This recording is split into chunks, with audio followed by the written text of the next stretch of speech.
how long did you train in the power plant before you were put on WCW television? I think any number or any amount of time that I give you would be fiction. I mean, I think it was like 8 months or something like that. Okay. But I truly can't remember. Less than a year. Probably less than a year. I think so. Okay. Yeah. Who was the driving force creatively that saw you and this new guy, this green guy, that was really the one that said, "Hey, it's time to let's give this a try"? Was there one or two guys that were big Goldberg supporters in the inner circle there, decision makers, that saw you in the power plant that got you on television? I think one of the first guys who actually saw something was, who was the guy who was Mr. Assassin? Oh, Jody Hamilton. Jody Hamilton. Jody, I mean, I remember like it was yesterday. He asked me what my finish was, and this was before we were at Universal, and I was wrestling Manny Fernandez, and I said, I don't have a finish. I don't know. I didn't. It was in the embryonic stage of my career, to say the least. Mm-hmm. And he goes, well, whatever you do, make it have impact. And I went out there, and like I say, I'll never forget it. I'm looking across the ring right before the finish, and I look at Manny, and I said, and I didn't even talk to him about it. I said, Manny, do you trust me? And he goes, yep. And I ran him over like a freight train.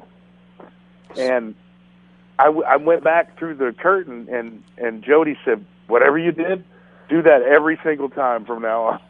Spear. I mean, I'll never forget it. It was the spear. Yeah. And it was just football. It wasn't anything I planned, And ironically, I don't know. You're the historian in the wrestling business. Who'd speared people before me?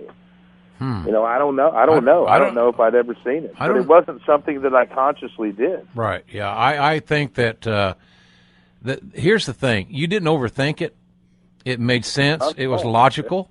It fit your background. You're a big guy. The thing that some kids are watching now, and I talked about this on one of my last podcasts, is that a lot of the groups that are trying hard. I have empathy for them because I'm still a wrestling fan, and they just want to live their dream. Like you want to live your NFL dream, they want to live their pro wrestling dream. What the heck?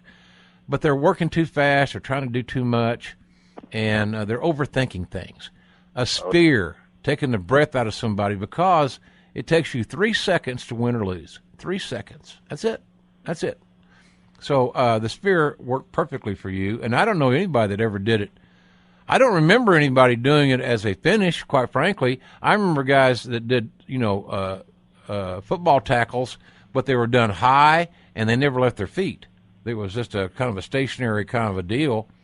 And then the football tackles were replaced by the 8 zillion clotheslines. Yeah. So when Stan Hansen, we mentioned Hansen, when Stan Hansen was at his prime, there was one clothesline. I remember that. Yep. He called it a lariat, but he'd take your damn head off, and it wasn't a high spot. He'd beat your ass with it. That's it. He'd take your head clean off. Yeah, that's it. Done. So okay, so you go 173-0, which I happen. Now, two sides of the story, and this is going to bring me to this question. As an old-timer in wrestling, which I was, of course, I'm in WWE, and you're down at WCW. I'm loving what you're doing because you're an Oklahoma guy, and I'm proud of you. And I see, something percolating down there, and, if the politics if the politics don't cut your legs out from under you, which they're apt to do in this business, then you're going to get over it despite of your inexperience, because you got it, and they can't take it away from you, and they can't teach you it, and they damn sure can't remove it. They can hide it by not putting you on TV, but they can't suppress it. And people are going to say, "What the hell is JR talking about?" It, the intangible, charisma, the it factor, folks. You've heard me talk about it here. How did you? I know how it was in a WWE locker room, because some people roll their eyes that were older about a guy going, 100, X number of wins and oh. How did you feel it politically in the WCW locker room, where this green kid has never been beat. Do you feel the pressure or the angst or the uncomfortableness, or are people just taking it for, hey, it's what it is, what it is? Well, throughout the process, I felt different stages of it. There's no question. I mean, let's be perfectly honest, JR. I mean, I was extremely green in the business, and it was something that I didn't originally aspire to do. I didn't grow up a wrestling fan, so people didn't appreciate my stature in the business because of my quote-unquote attitude. But I grew up wanting to play football, man. It wasn't my fault that I didn't aspire to be a pro wrestler. It was my fault that I got hurt, and then I changed my attitude and tried to be the best at something else. Because I didn't have the original love for it, sometimes that's held against me. Mm-hmm. Maybe because of ways that I've misproperly eloquated it throughout the years. But, hey, man, there's nothing that brings more fonder memories than me sitting on my grandmother's swivel chair, when I'm 8 years old, watching Texas Championship Wrestling with her every Saturday night at 10:30. Right. Mid-South, or I can't remember where it was. The arena. But, once people started getting it kind of shoved down their throats, I think with the streak, people would, jump at the opportunity to say, I told you so, and we need to go this way, and he needs to be beat this way. And, the entire time, as evident more so, I think, in the Steven Regal match, that everyone, throughout the years has talked about him trying to kick my ass in it. The position that I was in, JR, man, you know me, I'm just a good old Jewish boy from Tulsa, Oklahoma. Yep. I was so appreciative to be in the spot that I was in. I would let anybody do anything to me out in that ring, up to a certain point when I smartened up and I figured people were trying to take advantage of me. My second match, I let Barbarian belly to belly me from the top turnbuckle. Because I trust these guys, and these guys wouldn't do anything.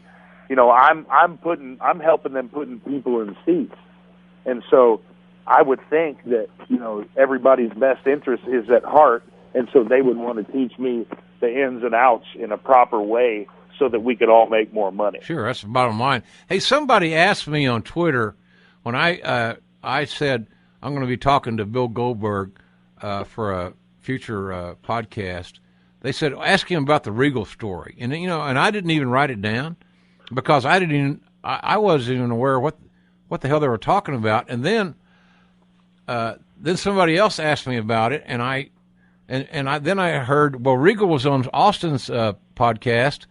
Stone Cold's got a podcast here on Podcast One, and he said that there's nothing to the story, that he didn't try to take liberties with you. What is this? I'm confused. He did. He did. Between he and Dave Taylor and, a couple other the hard asses there, and I respect him for it. That's all good. And, just don't try to take advantage of me on national TV when I'm a piece of clay in your hands and I'll do anything you want. Yeah. Let me know it's going to be a Japanese match so I can give you some back. Right. Not so I can be led around by a guy who's going to kick me in the frickin' head when I'm sitting on all fours. I got you.